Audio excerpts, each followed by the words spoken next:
നമസ്കാരം. ഷീബ ടീച്ചറിന്റെ മലയാളം ക്ലാസ്സിലേക്ക് സ്വാഗതം. നമുക്കിന്ന് 10ാം ക്ലാസ്സിന്റെ ക്രിസ്മസ് എക്സാമിന്റെ ചില പാഠങ്ങൾ ഫസ്റ്റ് 3-4 യൂണിറ്റ് ആണല്ലോ പോർഷൻസ്.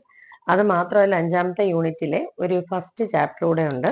അപ്പൊ നമുക്ക് 3ാമത്തെ യൂണിറ്റിലെ ആദ്യ പാഠത്തിലേക്ക് കിടക്കാം. പ്രലോഭനം എന്നുള്ളതാണ് ആദ്യ യൂണിറ്റിലെ ആദ്യ പാഠം.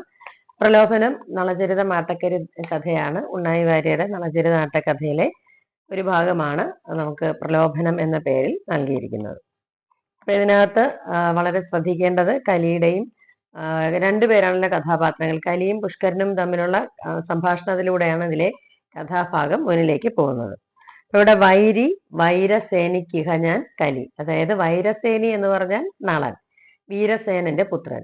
അവന് ഞാൻ വൈരിയാണ്, ഞാൻ ശത്രുവാണ് എന്നാണ് തന്നെ കുറിച്ച് കലി പുഷ്കരന് പരിചയപ്പെടുത്തി കൊടുക്കുന്നത്. അപ്പോൾ പുഷ്കരൻ അല്ലാതെ തന്നെ തന്റെ സഹോദരനായ നളന് ഉള്ള